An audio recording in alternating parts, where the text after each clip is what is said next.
Салам алейкум, хурматли милләттәштәр, һаумыгыз достар, здравствуйте, уважаемые подписчики моего канала. Сегодня у нас в гостях долгожданный наш гость, уважаемый Вадим Харун Сидоров. Салам алейкум, Вадим, рад приветствовать. Ва алейкум ассалам ва рахматуллахи ва баракатуху, дорогой Руслан и уважаемые зрители и подписчики его канала. Вадим, вопрос сразу как бы начнем с самой горячей, наверное, темы, потому что я тебя пригласил как известного, скажем так, и специалиста в области политики, в области права, и вообще человека, который и в исламской теме очень много что как бы сведущ, как говорится. Поэтому первый вопрос о сегодняшней самой горячей теме, которая идет у нас во всех новостных пабликах, вообще в новостных сетях, о Иране. Иран, мы знаем, что сейчас идет война, самая настоящая война между Ираном с одной стороны и Израилем и Соединенными Штатами с другой стороны. Но помимо этих противоборствующих сторон, тут зацепило уже всех, кого можно по округе. А на сегодняшний момент известно, что уже 12 стран подверглись обстрелам. Вчера была Турция, сегодня уже Азербайджан в списке в этих стран обстреливаемых. И вот хотел бы узнать, что, на твой взгляд, вообще происходит и как к этому ко всему относиться? Но происходит, видимо, финальный этап, или, по крайней мере, один из финальных этапов схватки вот двух этих блоков. Ну, как блоков? Блоков сильно, может быть, в случае с Ираном сказано, хотя в свое время он действительно пытался создать свой блок, так называемую ось сопротивления. Правильно ее назвать на самом деле шиитской осью. Мусульмане ее называли неофатимидской или неосафивидской осью, куда входило до недавнего времени много участников, помимо самого Ирана. Это ливанская Хизбулла, так называемая, это асадистский режим Сирии, это хуситы йеменские. Было, когда, в общем-то, это были иракские шиитские милиции, они на самом деле и сейчас остались, и даже более того, он пытается их активизировать. В этом смысле можно говорить по-прежнему о рудиментах вот этого шиитского блока, с одной стороны. С другой стороны, как говорили в старые добрые, ну не знаю, кому добрые, кому не добрые времена, олдскульные, как в таких случаях говорят, это блок сионистов и крестоносцев, ну в прямом смысле этого слова, причем это не натяжка, то есть это ультрасионисты израильские, ну и не только израильские, Израиль здесь выступает вообще явление мирового, сети соответствующей, да, сети влияния, которая также по всему миру оперирует. И крестоносцы в данном случае американские протестантские, причем это своеобразный такой их извод евангельских сионистов, так называемых, которые, в общем-то, ну, по крайней мере сейчас на данном этапе их цели и задачи сходятся с сионистами натуральными, израильскими, но в дальнейшем могут разойтись, потому что евангельские сионисты все-таки для них в долгосрочной перспективе Израиль, народ Израилев, он должен быть обращен в христианскую веру. Естественно, сами сионисты иудейские так не считают. Кто там кого использует, сложно сказать. Все-таки, наверное, все выглядит так, что скорее оригинальные сионисты используют вот их, я не знаю, пародию там, да, или такой вариант подражательский, американский. Вот, собственно, эти два блока, да, потому что на самом-то деле здесь пытаются представить зачастую расширенно этот конфликт, как, с одной стороны, конфликт всего Запада. Это то, что хотели бы, действительно, чего хотели бы добиться вот эти две стороны, но мы видим, что это у них получается с большим трудом. И мы видим большие конфликты и линии разломов и с континентальной Европой, и даже с Великобританией, которые, в общем-то, не спешат вмешиваться в это, и даже если будут вынуждены, вполне возможно, вмешаться, то будут это делать, наверное, со своей какой-то повесткой. В любом случае, это не то, на что могут положиться вот эти два основных игрока этого блока. Точно так же, я думаю, неправильно говорить о том, что это конфликт со всем исламским миром всего Запада, по крайней мере. То есть, действительно, есть риск на следующих этапах того, что в случае достижения победы над Ираном вот этот наиболее агрессивный, причем элемент вот этой упряжки в лице режима Нетаньяху и тех сил, фронтменом которых он является, они могут на этом не остановиться и пойти дальше на Турцию, на Иран, потому что цели у них амбициозные достаточно. Не похоже, что они такие же у Трампа, но, как мы видим, пока первым удается достаточно успешно манипулировать вторыми. Не факт, что это будет оставаться так же, постоянно, да, но вот на данный момент это так. Поэтому в сухом остатке это, наверное, вот такой конфликт, причем многие уже отметили, что это обе эти стороны, они такие эсхатологически заряженные здесь и сейчас, то есть, условно говоря, на свершение историческое, свершение божественной истории. Такие настроения есть в правящей коалиции израильской.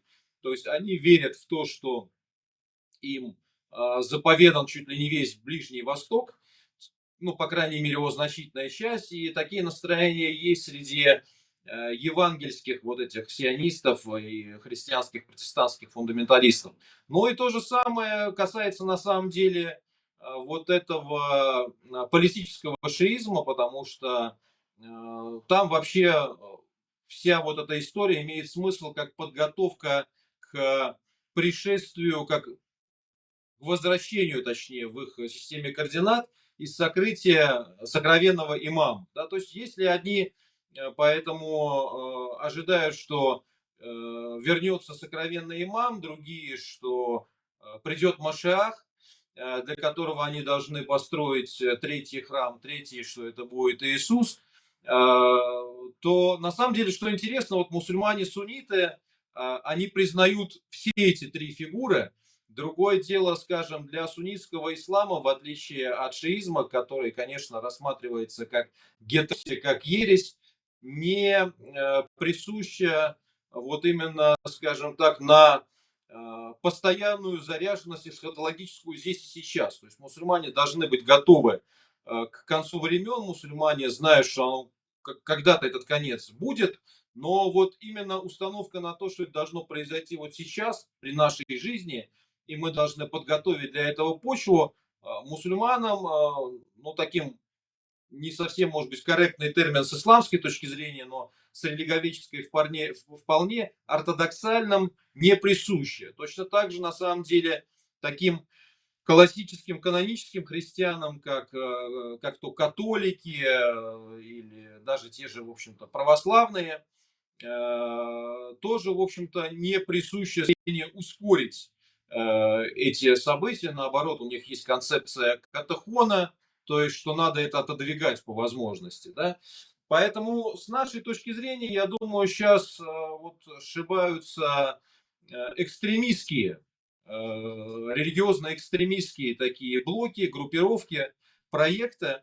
Ну, а что надо делать? Надо исходить из своих, по возможности, интересов, позиций, субъектности.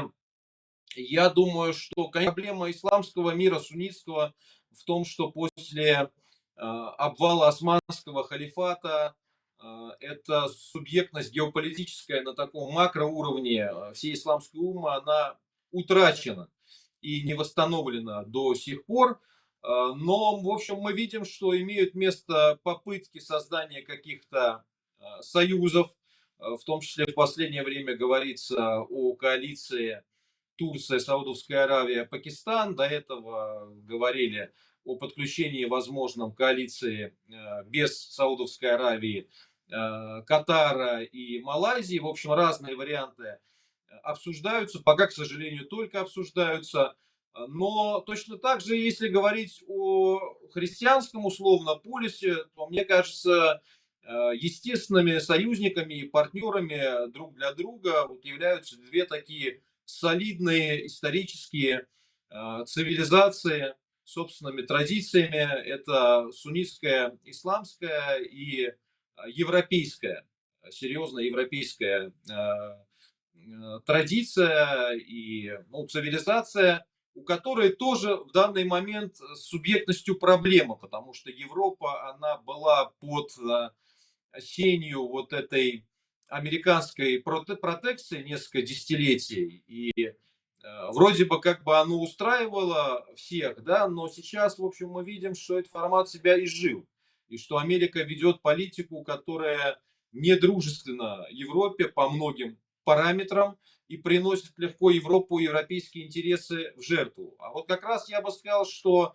если смотреть так основательно, то интересы такой серьезной традиционной Европы и традиционного исламского мира, по крайней мере, ну вот так скажем, в обозримом будущем на тактическом уровне, они совпадают, что, в общем, соответствует тому, что мы, опять же, знаем из хадисов, что будет союз между мусульманами и людьми Рума, римлянами. И я вот исхожу из такого понимания. Мгм. Ну а чем закончится вот сегодняшнее, вот нынешнее противостояние, на твой взгляд? А чем закончится, никто не знает. То есть вот как раз-таки наша специфика заключается в том, что мы не претендуем на тайное знание, да, поэтому тут мы можем просто обозначить набор вариантов от того варианта, к которым стремятся наиболее, скажем так, экстремистские элементы вот этих коалиций, то есть того, что им удастся довести все это до Армагеддона, до более реалистических каких-то сценариев. И тут на повестке дня стоит вопрос, все-таки, наверное, будет ли разгромлен иранский шиитский вот этот режим или нет. Я думаю, что он в любом случае вошел сейчас в штопор исторический. И, в общем-то, то, как он себя ведет, где-то хаотически, где-то совершенно неосмысленно по отношению, в первую очередь, к соседям своим. Вот сегодня была атака в отношении Азербайджана, и несмотря на то, что, в общем, сейчас пытаются говорить, что это под фальшивым флагом было сделано и так далее, ну, как-то, не знаю, сложно для людей, которые знают географию, залететь в Нахичевань куда-то из Израиля, там, да, вот, Да-да. или 4 куда-то беспилотника. еще, да, беспилотниками. Можно, конечно, наверное, как-то постараться, вот, но это такой конспирологический извод. Потом, на самом деле, вот эта тема с фальшивым флагом, да, она имеет место быть, но мы помним по Сирии, что вот эта российская пропаганда, она очень часто использовала как раз этот мем в отношении реальных своих каких-то преступлений. То есть, вот, когда были химические какие-то атаки, там, да, и белые каски на это указывали, их вот эти конспирологические пропагандистские сети, они потом указывают, что нет, и пытались представить дело так, что нет, это атака якобы под фальшивым флагом. Нас все-таки, даже если там имеют место какие-то атаки под фальшивым флагом, я думаю, что поведение Ирана, оно дает для них богатую почву. Тут вряд ли кто-то с этим будет спорить, и даже, в общем-то, многие его сторонники, ну, с более или менее каким-то реалистическим подходом, они ну, с неудовлетворением оценивают вот это поведение Ирана. Но я скажу, что вот в принципе с наших вот созвучных выше позиций, конечно, хорошо бы, чтобы оно все кончилось побыстрее, потому что мы от этого проигрываем на самом деле. То есть сейчас говорят много о том, что если в будущем падет иранский режим, то проиграет Кремль, и это будет замечательно. Да, если это так, если это произойдет быстро, это действительно будет так. Вот, но, во-первых, сколько это все продлится и какой ценой это будет куплено, это большой вопрос. И в ходе этого процесса потеряет ли Кремль или он достаточно эффективно сумеет этим воспользоваться, это неоднозначный вопрос. Я не утверждаю ни того, ни другого, да, но тут, в общем, простор как раз есть для разных вариантов. И второе, самое главное, то есть я говорю о том, что если даже режим иранский сохранится сейчас, то он вошел уже в пике. То есть вот мне кажется, что так или иначе он пошел уже в свободное падение. В этом в каком-то смысле и риск, потому что вполне возможно они сейчас понимают, что им терять тоже нечего, и могут идти вот на такой сценарий, как говорится, мы на горе всем буржуям мировой пожар раздуем, да, то есть когда загнанный и уже смертельно раненый зверь, но он кидается на всех. Поэтому тут сложно сказать, чем все это закончится. Я думаю, что это так или иначе не сейчас, так чуть позже закончится плохо для иранского режима. И, в общем, не факт, что выиграют стратегические американцы. С Израилем тоже, в общем, игру он ведет крайне рискованную, потому что, как бы, да, на тактическом уровне он достигает пока своих целей, но накапливает очень серьезный потенциал раздражения в отношении себя, который может против него сработать. То есть они тоже, в общем, идут ва-банк, да, то есть там все стороны могут, ну, то есть, как бы, отличаются тем, что они готовы идти ва-банк. Вот, поэтому варианты, Руслан, самые разные могут быть. Но, в общем, понятно, что просто так все это не закончится, как раньше. И даже если будет заморозка, то последствия у нее будут серьезные. Кстати, когда ты сказал про Кремль, сегодня было заявление Пескова. Не заявление, у него брали интервью и спросили по поводу Ирана вообще, как должен действовать Кремль, как должна действовать Россия. Он так сказал, что прям поразило как бы его откровение, когда он сказал, что надо следить, и как бы это цинично не звучало, он прям так сказал, надо извлекать выгоду из всего этого. То есть вот так. Хотя еще буквально недавно мы Но все знаем, дело в что том, было что подписано на самом-то соглашение. деле, да, на самом-то деле, вот если дальше, скажем так, расширять, да, вот это уравнение из различных элементов, то с кем, как говорится, с кем вы мастера культуры и с кем Кремль в этой ситуации, это отнюдь не однозначный вопрос, точнее, ответ на него отнюдь не однозначный, потому что как бы многим кажется, что Кремль с Ираном, да, но, в общем, да, и в чем-то Кремль действительно был с Ираном, то есть когда это касалось того, что с Ираном они противостояли суннитским силам в регионе. И, кстати, не один раз это происходило и в других случаях, и в другой географии в том числе. Но мне кажется, только очень наивный человек может считать, что Кремль пойдет последовательно и радикально против Израиля и вот против этого полюса. Потому что закулисно Кремль связывают с этим полюсом очень прочные связи, и их взаимодействие, оно является секретом Полишинеля. Поэтому я думаю, что тут Кремль может быть и в теме там,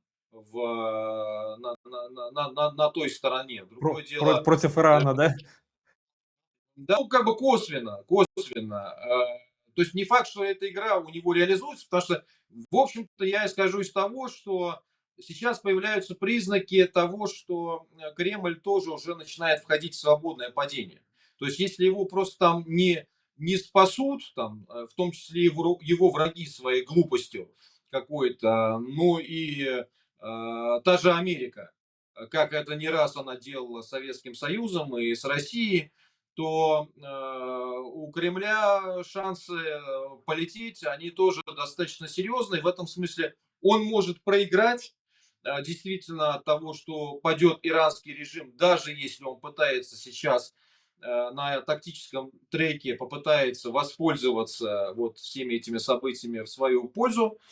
Но, в общем, системно действительно у Кремля все не здорово. Как раз вот, переходя к России, хотел обсудить такую, недавно завязавшуюся дискуссию по поводу, русских мусульман, которые начала, так называемая всем известная русская община, да. Мы помним это заявление. Кто не читал, я думаю, что может прочитать у него там на канале. Но если коротко вот резюмируя это заявление, они пишут о том, что русский человек, перешедший в ислам, теряет свою национальную идентичность и русским быть перестает. Согласен ли ты, с этим и каковы вообще вот перспективы общности русских мусульман в России? Такой вопрос. Ну смотри, ну, во-первых, надо отметить, что эта позиция не нова. Они действительно делают отсылку на такую давнюю историческую традицию того, что в русской историографии, в русской мысли называется церковной народностью. То есть вот эта максима, озвученная в свое время Достоевским, что русский это православный, не православный не может быть русским. Это один из взглядов возможных на русскость. Нельзя, кстати, сказать, что вот он однозначно доминировал в поздней Российской империи. Да, то есть он, можно сказать, что, конечно, был доминирующим в Московском царстве. Что касается Российской империи, с этим сложнее, потому что Российская империя, она секуляризировалась, и вообще понятие русский в Российской империи, поздней в том числе Российской империи, было разноплановым. У него не было какого-то одного официального значения, были разные значения, в том числе этнические, в том числе связанные с конфессиональной идентичностью. Но, в общем, было и другое значение, где понятие русский фактически выступало тогда синонимом понятия россиянин. То есть русский было синонимом российский. Вот.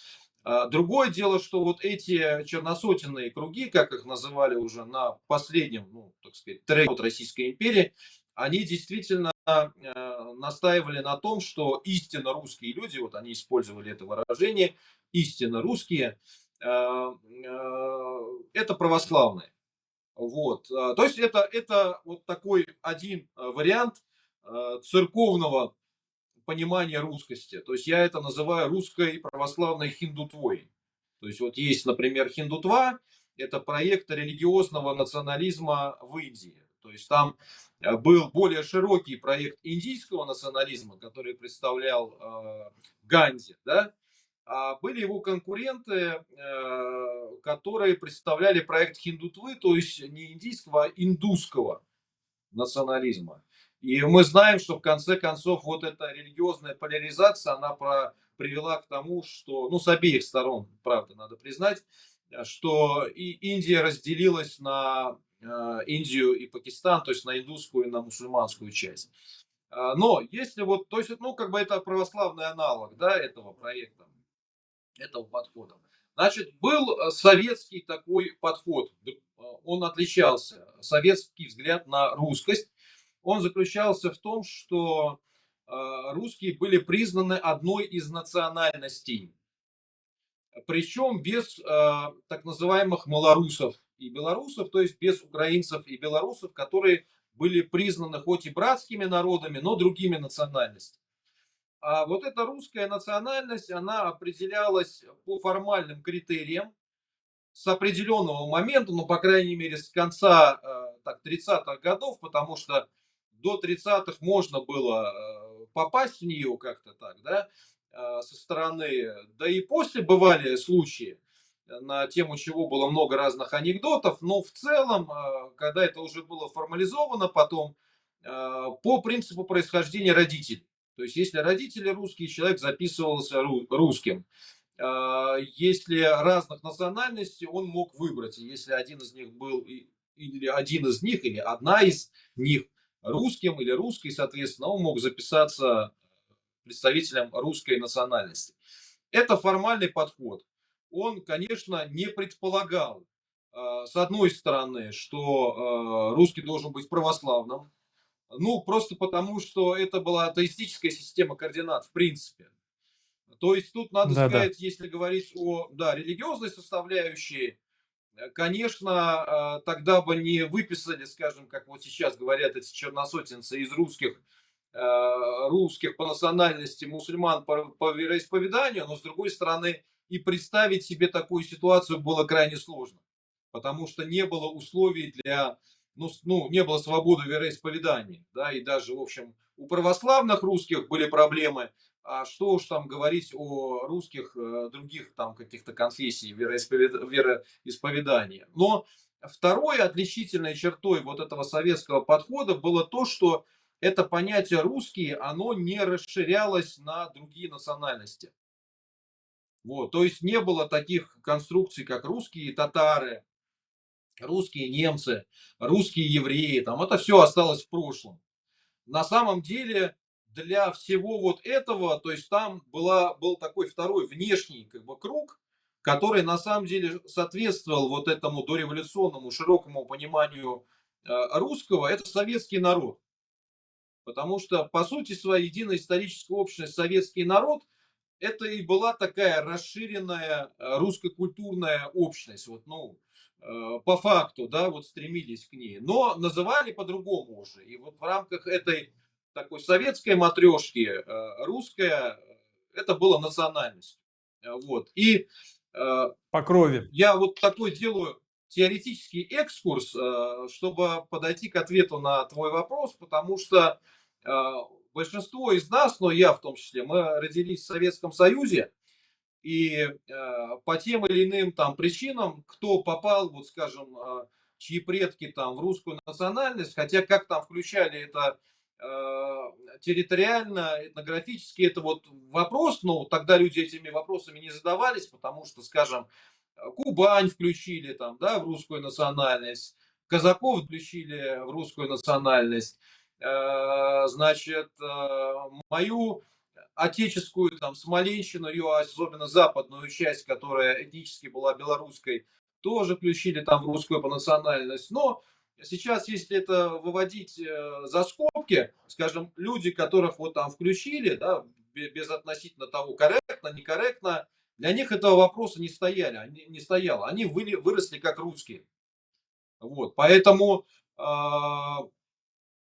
скажем, мусульмане там русской национальности, ну, преимущественно, не только, конечно, там были представители русской национальности, которые принимали ислам, люди вот этой как бы национальности, они себя воспринимали как русские мусульмане, у них такого вопроса не стоял. Вот. Но потом наступил третий этап постсоветский, и тогда как раз было непонятно, в каком вообще направлении это пойдет. Все, потому что советский подход, он был отменен.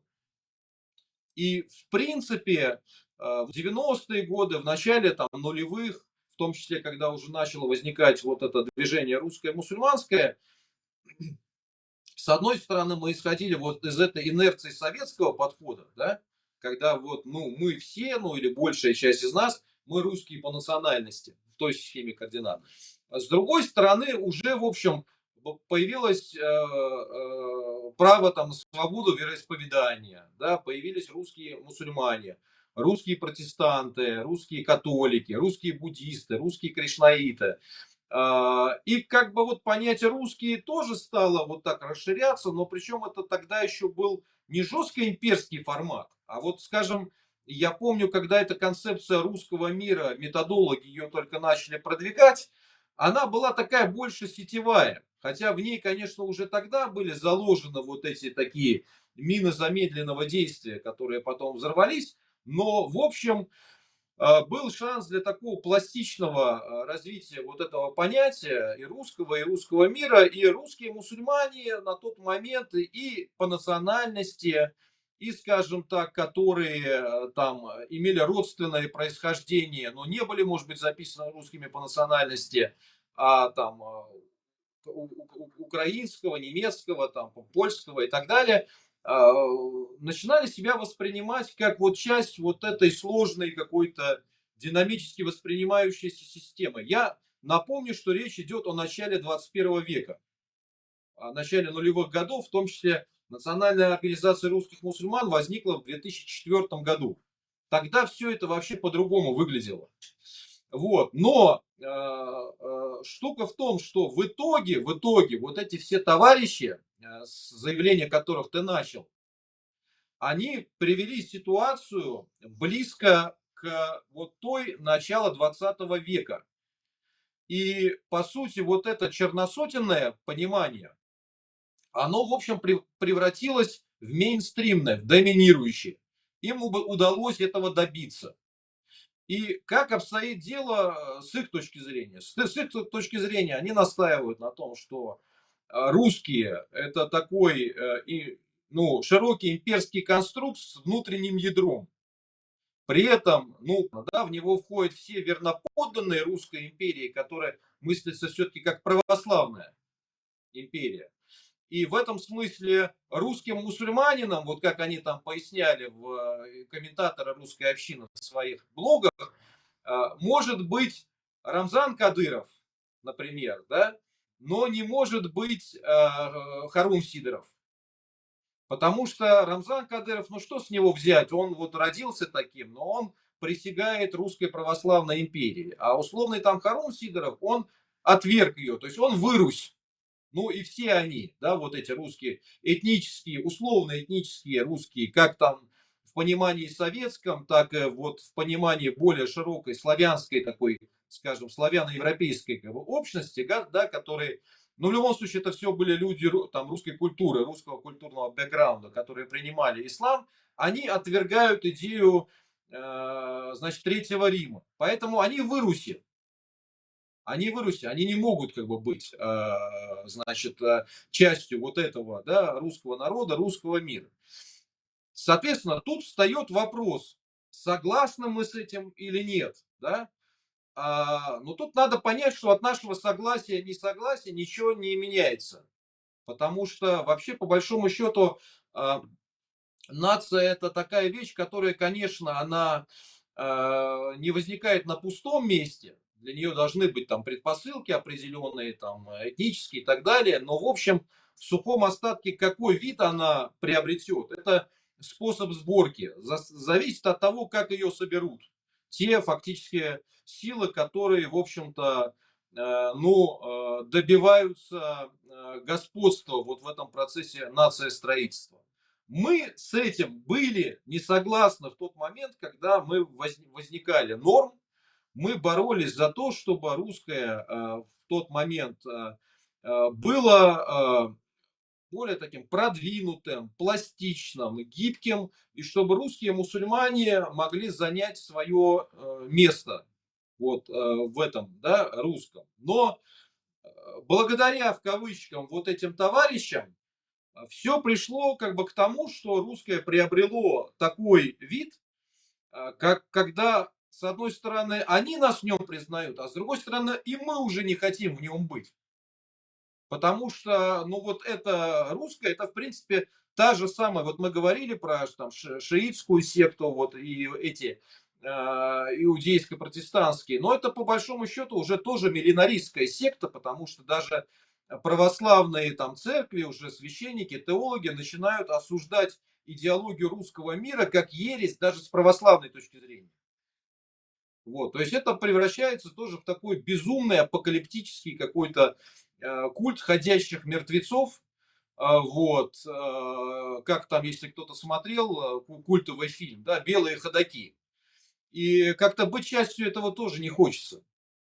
Вот, поэтому, как вот я люблю эту шутку его, ну не шутка, даже это шутка, в которой только доля шутки, Дмитро Корчинский, он говорил, что трудящиеся восточнее Смоленска спрашивают нас, почему вы не хотите быть русскими.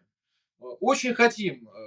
Более того, мы и есть русские. Проблема в том, что вы тоже хотите быть русскими. Да?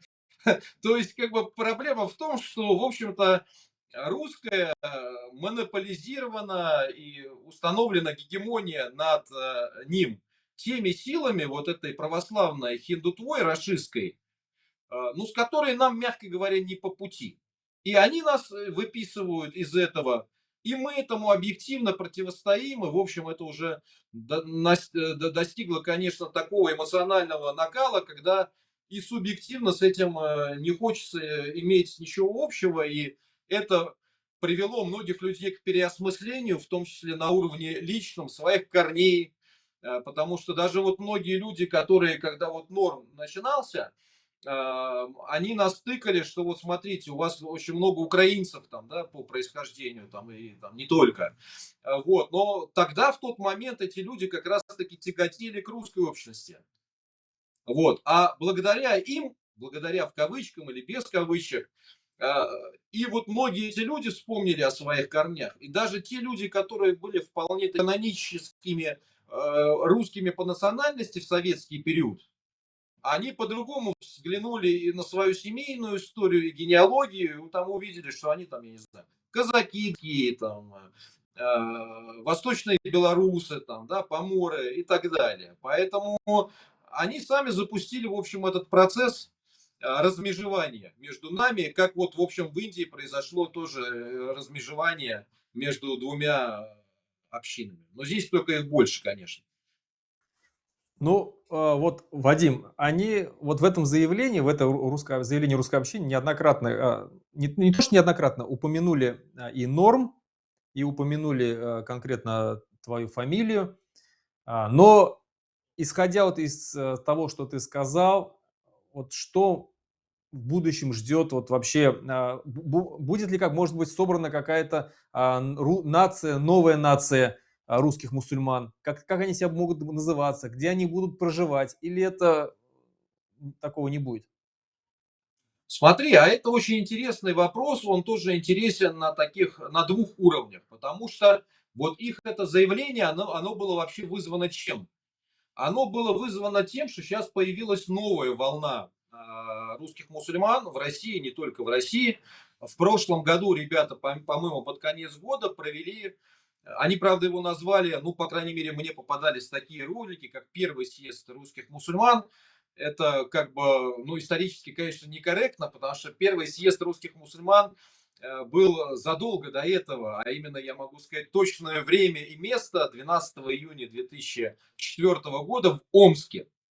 И это был учредительный съезд как раз Национальной организации русских мусульман, куда собрались люди из многих регионов и даже стран. Да? Но тут как раз значит, специфика ситуации, она заключается в том, что норм эти все товарищи выдавили из России фактически. Ну, кто-то там, может быть, меньшая часть остались во внутренней миграции, а такой актив уехал, да.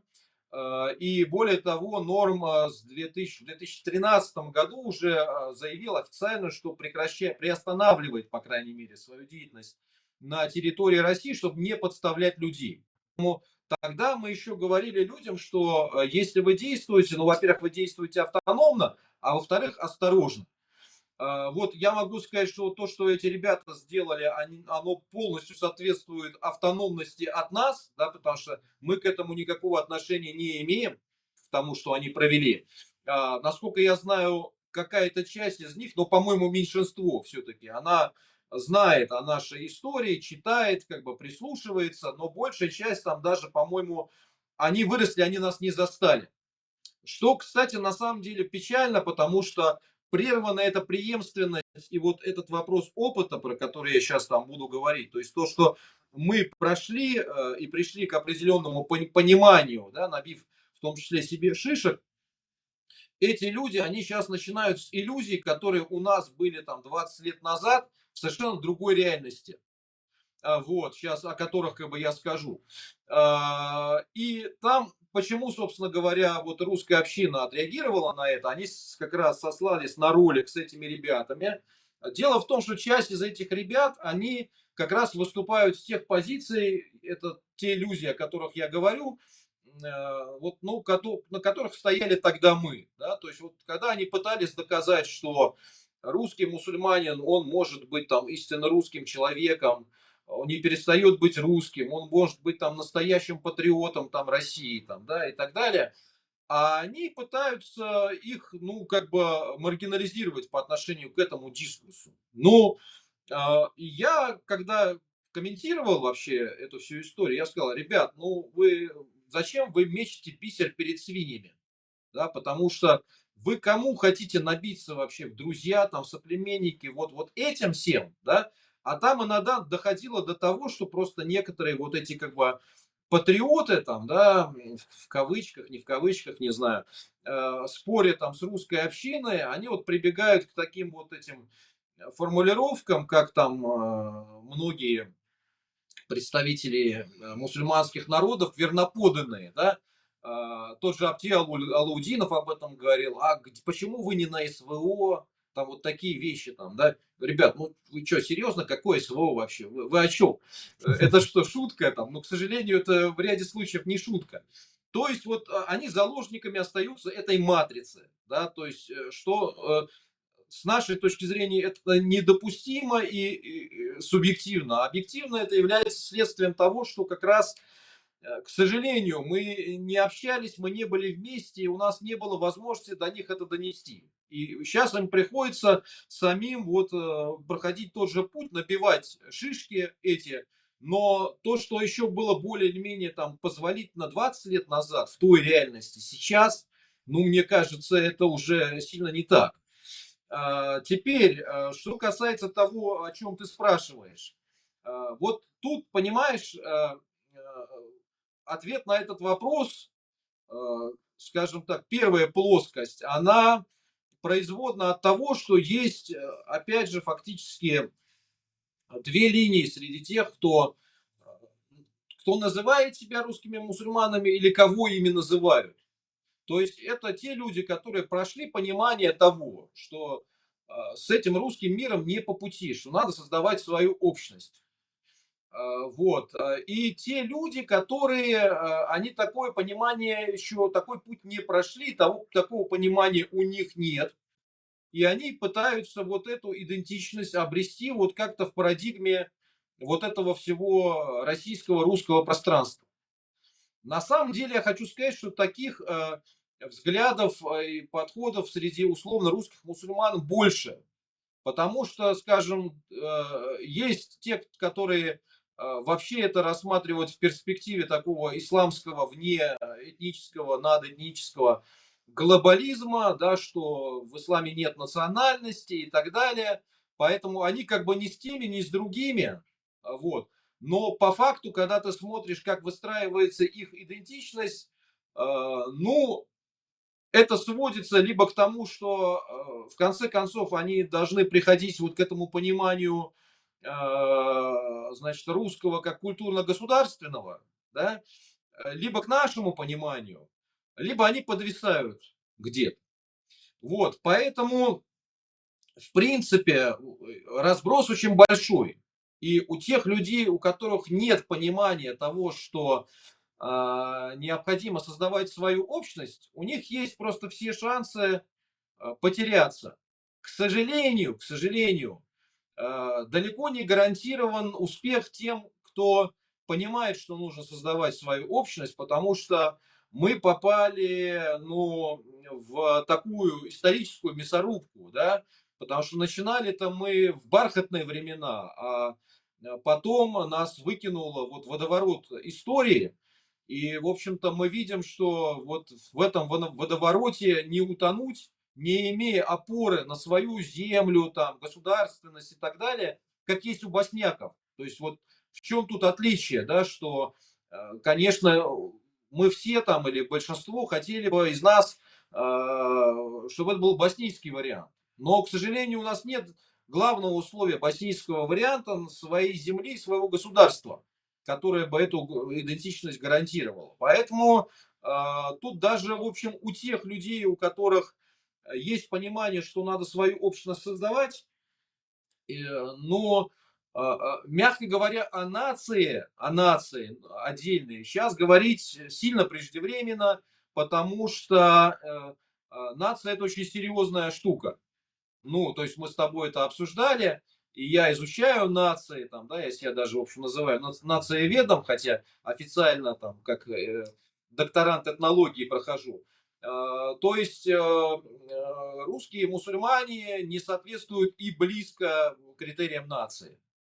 Вот. Ну, о какой-то общности можно говорить. Вот, что будет дальше с этой общностью? я думаю, зависит от того, сумеет ли она вписаться в какой-то комплементарный ей проект, который ее признает, который ей даст возможности развиваться. А может быть не в один проект, а в несколько проектов. Да? Будь то, там, я не знаю, построссийские как бы, какие-то государства э, с доминирующим там русским или там пострусским населением, или с доминированием мусульманских народов, которые будут заинтересованы в том, чтобы приютить русских мусульман и дать им возможность развиваться на своей территории, в том числе как бы способствуя, ну я не говорю тотальной там, да, но исламизации определенной части собственного русского населения, чему могли бы способствовать вот русские мусульмане в этих странах. Вадим, как раз вот переходя к возможным, ну, я верю, конечно, что они появятся будущим государством на построссийском пространстве. Вот сперва, прежде чем, скажем, перейти к ним, хочется спросить, так, что вот в последние 30 лет на карте мира практически не появилось новых независимых государств. И право на территориальную целостность всегда стояло, ну, и надо признать, это выше, чем право нации на самоопределение. Ввиду того, что сейчас идут вот такие тектонические сдвиги, скажем, да, вот в мировой вот этой системе, ломается вся эта система, и главный, скажем так, водитель, который сидит на этом бульдозере и ломает систему, это Трамп. Вот, как ты считаешь, есть ли шанс вот вообще, что что право нации на самоопределение станет выше, чем право на территориальную целостность, и будут появляться такие новые государства? Что их будут Вот признавать. смотри, Возможно, появляться-то они и будут.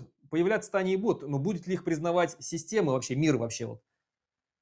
а это хороший вопрос, в котором тоже есть два вопроса. И даже ты, когда задавал этот вопрос, ты сперва начал спрашивать, есть ли шанс, что будут появляться, а потом осекся и стал говорить о торжестве права. Да? Но я хочу сказать, что тут две разные истории. Вот есть там трек международно-правовой, и есть трек фактический, геополитический. И их надо разделить. То есть я, конечно, понимаю, что мечтой и оправданной мечтой каждого национального движения является создание не просто собственного государства де-факто, но и его признание. Потому что признание дает те гарантии, которых нет у государств непризнанных. И мы это видели по последним даже годам, да, когда была ликвидирована самопровозглашенная Нагорно-Карабахская республика, когда вот сейчас практически схлопнулась сирийская Рожава и так далее. То есть признание в этом смысле, вот даже то, почему держится Украина и почему я надеюсь и практически уверен, что она должна устоять, да, в отличие, скажем, от начала 20 века, что отличает эту ситуацию. Тогда же тоже появилась Украинская Народная Республика, и вот Белорусская и так далее. Они не были признаны фактически, вот кроме центральных держав, так называемых, ну, это страны, проигравшие Первую мировую войну, э, фактически победители, те, кто определяли миропорядок, они не признавали, в том числе Украину, они ее видели частью России, но уже потом в форме СССР. Сперва они надеялись, что это будет форма там новой России, там, да, значит, при победивших белых, но потом фактически признали в форме Советского Союза. И тут интересен какой момент, потому что право нации на самоопределение как право, оно-то именно тогда же и получило развитие, но получило развитие оно в отношении, значит, в отношении проигравших стран, ну, то есть в первую очередь Австро-Венгрии. Вот бывшие части которых Вудро Вильсон и победители Антанта признали нацию на самоопределение в отношении бывших частей Австро-Венгрии. Ну и ранее это происходило в отношении бывших частей Османской империи, то есть проигравших стран. Вот. то же самое право в отношении Советского Союза они как бы не признавали, но там была другая история, потому что там сами большевики, которые, как мы это не раз об этом говорили, большевики не собирались создавать никаких национальных автономий, национальных республик и превращать Россию в многонациональное государство. Но когда она уже рассыпалась и они стали возникать, они решили пойти на такой тактический ход, в том числе в противостоянии с белыми, которые отказывались это делать. И пошли на это признание формально. Но при этом де-факто их всех ликвидировали, кого смогли. Не смогли, значит, 3 балтийские страны, Польшу и Финляндию. Да? Но 3 балтийские Да-да. потом они через 20 лет присоединили. Финляндию попытались, получили по зубам, не смогли. Польшу, ну, не к Советскому Союзу, они потом подмяли, но, в принципе, уже в Советский Союз не включали. Так вот, там что интересно с коммунистами получилось, да, что они признали право на создание собственных государств фактически, но не дали их создать. Но при этом, да, вот то, что было признано право именно на территории вот этой бывшей Российской империи, чего, кстати, Запад тогда и не собирался делать, но победивший там Запад, они сами на это пошли. Оно выстрелило потом, когда снова, в общем-то, империя рухнула, и снова вот в этой внутренней грызне Ельцин пошел на распуск Советского Союза по этим формальным границам. Вот. То есть вот, вот это право, оно сработало, чудо своего рода было, надо понимать, да, и де, де юра совпало с де факто, то есть возникли государства де факто, которые были признаны де юра. Причем мы видим, что там, где был зазор между этим, вот Ичкерия, да, возникла де факто, но де юра не была признана. И мы видим, как это, в общем, печально все закончилось. Произошло все иначе. Вот, поэтому тут ответ-то какой? Значит, шанс на создание государств де-факто, он может появиться с куда большей возможностью. Но чтобы изменилась конъюнктура де-юра, это должен произойти такой, в общем, передел мирового порядка, сопоставимый, в общем, с итогами Первой мировой войны. Или второй, когда вот тоже, в общем, была разделена Германия, там восстановили Австрию независимую, ну, фактически заново создали там, да, и так далее. Изменили границы, там, Восточная Пруссия, там, Судеты и так далее. И это было оформлено юридически, очень важно. Это достигнуть этого гораздо сложнее, и это может быть в результате гораздо больших каких-то катаклизмов, более серьезных. Что же касается первого сценария, то для него возможности есть, и даже, в общем-то, мы видим, что там, где не возникало, то есть вот иракский Курдистан, да, они пытались добиться независимости полноценной, им не дали в 2016 году. Но де-факто иракский Курдистан, в общем, ну, по сути, это независимое государство, формально остающееся под крышей Багдада. И более того, мы сейчас видим, что к нему даже обращаются для решения каких-то задач, значит, выходящих за его пределы. Да, вот что там Трамп встречался с Барзани, и, значит, им как бы предлагают вот поучаствовать в событиях на территории Ирана с иранскими как бы курдами. Поэтому как-то так, Руслан. Ну, тогда вот последний вопрос. Я знаю, что, ну, все прекрасно знают, что мы продвигаем независимость Башкортостана. Также многие знают, что ты непосредственно занимаешься проектом Смоленской республики, независимой будущей. И вот на твой взгляд, каковы перспективы вообще? Вот, ну, вообще, надо начать с того, что на сегодняшний момент надо зафиксировать, что тема деколонизации стоит сегодня выше, чем даже тема прекрасной России будущего. Сегодня о деколонизации говорят все, в том числе и русские говорят, и признают многие уже о том, что, скорее всего, будет распад, на какие части там уже только остается гадать. Вот. И здесь насколько, вот, но если как бы у национальных республик, у них уже как бы есть свои государства, на сегодняшний момент даже записаны в Конституции как государство, то какие перспективы у регионалистических движений? Вот в том числе вот и у Смоленской республики. Ну, тут можно однозначно сказать, что перспективы у Башкортостана лучше, чем у Смоленской республики. Это однозначно, да, и понятно, ну не то чтобы я, может быть, хотел бы, чтобы было бы наоборот, потому что я желаю только всего хорошего Башкортостану, и ты знаешь, что я не безучастен к башкирскому национальному проекту, давно еще причем. Вот, ну, то есть я бы хотел просто, чтобы больше бы шансов было у проекта Смоленской республики, но объективно, конечно, у республик больше шансов. По двум параметрам тоже, формальным и фактическим.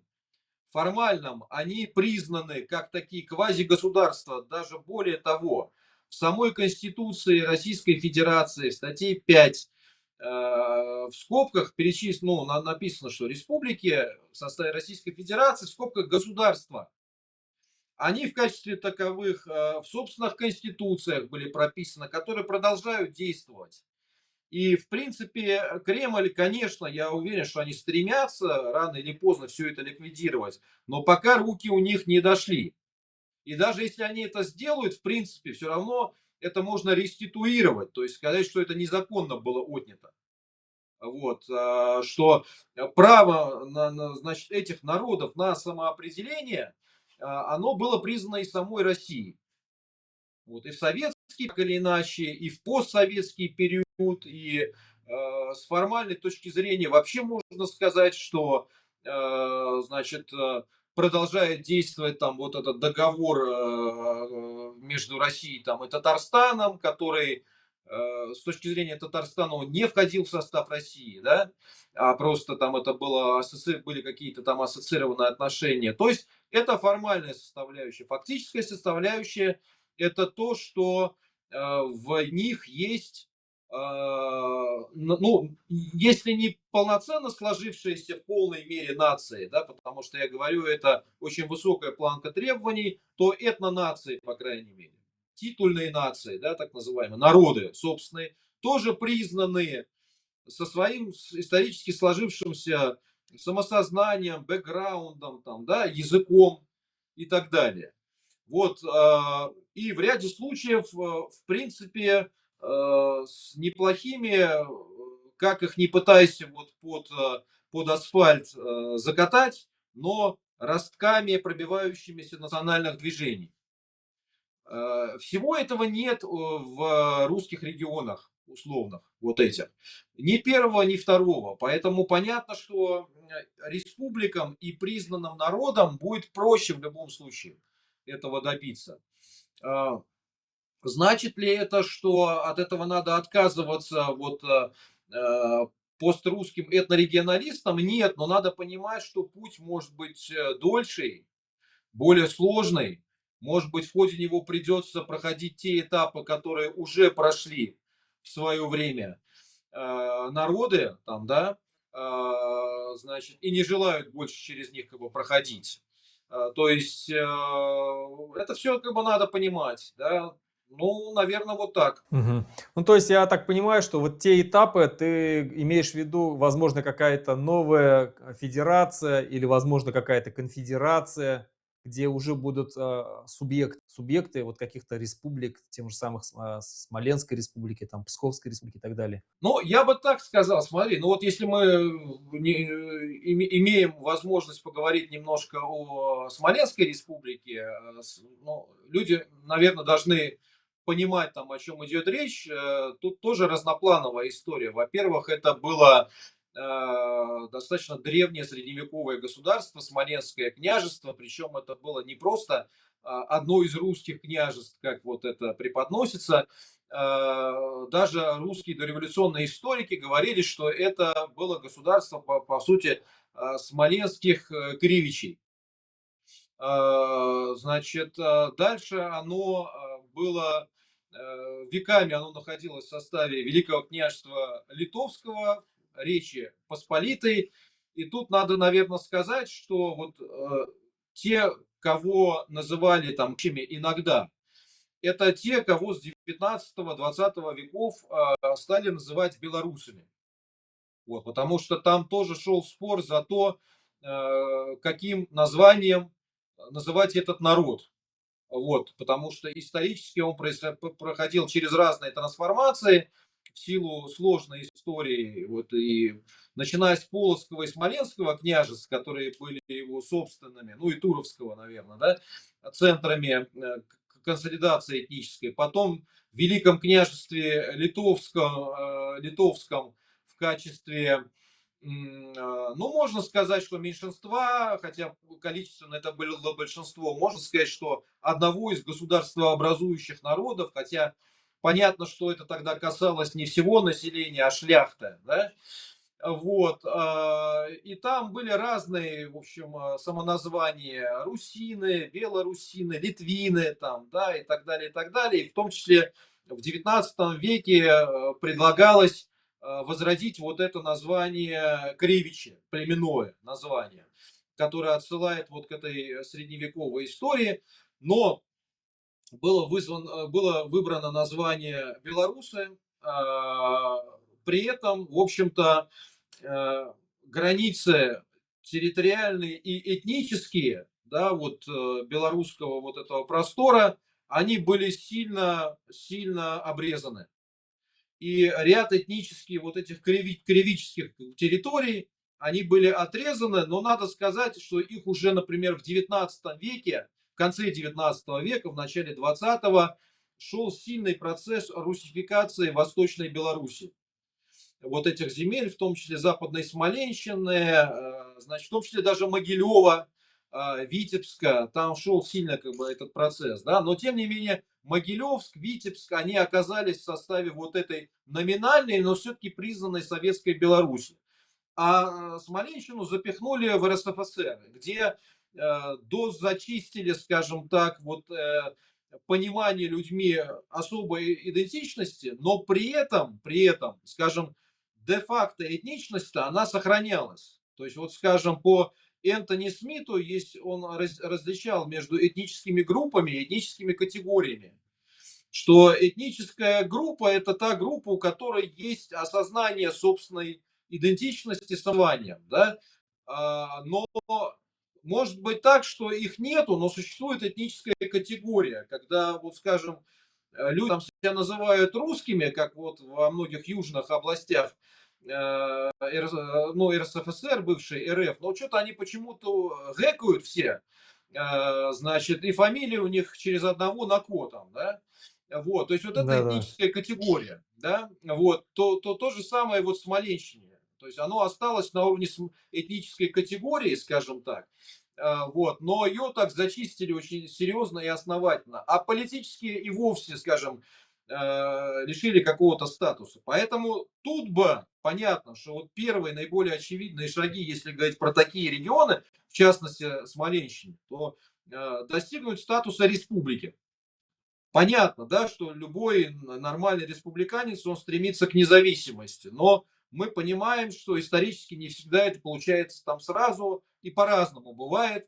В том числе каталонцы мы видим, что они стремятся к независимости, но вынуждены существовать в Испании, да, пока там не признали, но стремятся к независимости при этом. А, но тем не менее статус какой-то региона. Да? А второе – это признание этнорегиональной общности, возрождение этнорегиональной общности. Для чего, кстати, есть, в общем-то, условия определенные. Потому что там сохранилось, в общем, это на уровне этнографии, краеведения там, да, и так далее. Со своими нюансами, но тем не менее есть как бы это понимание. Вот поэтому, в общем, когда мы говорим о ситуации таких пострусских регионов, надо понимать, да, что как бы понятно, что хочется всего и сразу. И значит, это правильный путь, потому что даже с точки зрения прагматичной, чтобы требуйте невозможного, чтобы достигнуть хотя бы необходимого, да? Вот, но, в общем, минимум минимором, то есть то, что является базой для вот этих пострусских регионалистов, нужен какой-то статус территории политической, и нужно возрождение культурной, этнорегиональной идентичности у населения. Потому что тут угроза заключается в том, что даже если, например, завтра придут, признают даже международно, да, эту территорию, но народ, население себя не будет считать отдельной нацией, общностью, то это легко смять. И мы Да, видим и сейчас согласен. даже, в общем, что по Украине. Они же, им же не мешает то, что это международно признанное государство. Они готовы его уничтожить. Вот. Или, в принципе, Беларусь, да, международно признанное государство. Ну, в общем, в значительной степени с национальной точки зрения это фикция, это филиал русского мира во многом. Вот. Есть и другие примеры. Вот, скажем, сербы также на Черногорию смотрят. Потому что черногорская нация, да, она проделала путь для, ну, к становлению в качестве нации, но, в общем, там немало в Черногории живет людей, которые считают, что это сербы и это Сербия. И в случае изменения геополитической исторической структуры, точно так же, как Россия с Украиной, вот эти братушки, братья-близнецы по разуму или по его отсутствию, да, могут попытаться то же самое сделать с Черногорией. Поэтому тут очень важно, да, вот когда мы говорим фактически выигрывают те, кто способны бежать на длинную дистанцию, опираться на собственную субъектность, на собственную идентичность, у кого она есть. Вот. Чем более, скажем так, чем больше для этого оснований, объективных факторов, тем больше фактора чего-то достичь. Хорошо, на этой тогда ноте завершим. Пожелаем успехов Смоленской республике, нам пожелаем успехов. И на этом будем прощаться. Спасибо большое, Вадим. Спасибо, Руслан.